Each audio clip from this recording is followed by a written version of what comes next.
Barrister রুমিন ফারহানা। উনি আইন পেশায় একজন সফল মানুষ।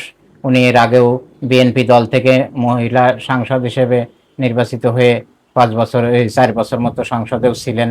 তখনও উনি বিরোধী দলের মাত্র 6 জন সাংসদ হয়েও ব্যাপকভাবে ঝড় তুলেছেন। ওনার বক্তব্য বিবৃতি সারা দেশের মানুষ ব্যাপকভাবে দেখে এবং ওনার একটা নাম বর্তমান সময়ের রাজনীতিতে আছে।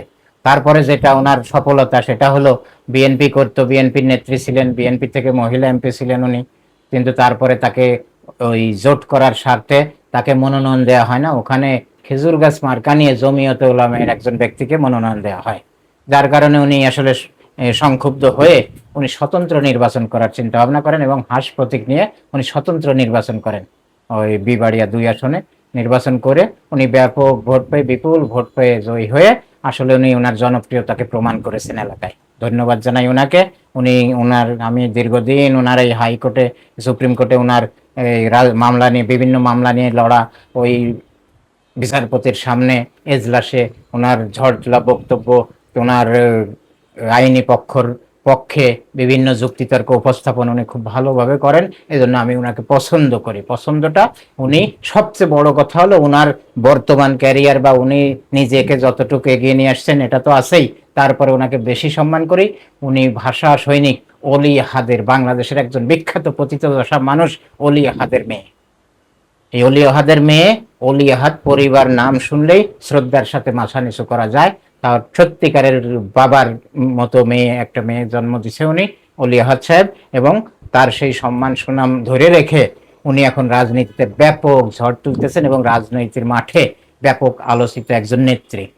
আশা করি উনার এই নিজে ব্যক্তিগত ইমেজ যদি ধরে রাখতে পারে, ওই দলীয় লেজুর বৃত্তি না করে, ওই কোনো দলের পক্ষে যে নিজের অবস্থানটা নষ্ট না করে, তো উনি দেশের সম্মানিত একটা জায়গায় রাজনীতিতে উনি অবস্থান করতে পারবেন, এটাই আশা করি। এবং তার যে বক্তব্য, এই 213 সিট নিয়ে যারা ক্ষমতায় গেছে তাদের সাথে ফাইট করে এখনো উনি চলতেছেন এবং উনি তার অবস্থান এখনো সমানভাবে ধরে রেখেছেন। ধন্যবাদ জানাই।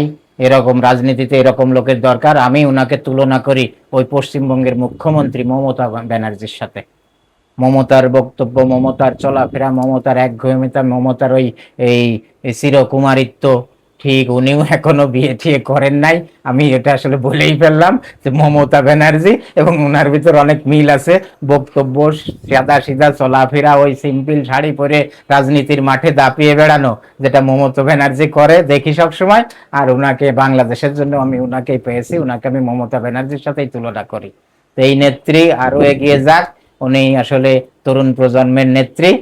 আমি আশা করি আরো 20, 25, 30 বছর উনি রাজনীতির মাঠে থাকবেন এবং খুব বড় একটা অবস্থান নিয়ে এদেশে নিজের স্বকীয়তা, নিজের স্বাধীনতা, নিজের অবস্থান, নিজের জনপ্রিয়তা ধরে রেখে এদেশের রাজনীতিতে একটা সম্মানজনক অবস্থানে পৌঁছবেন এবং ওনার দিয়ে দেশবাসী রাজনীতির মাঠে আরো উপকৃত হবে, এটাই আমি চাই।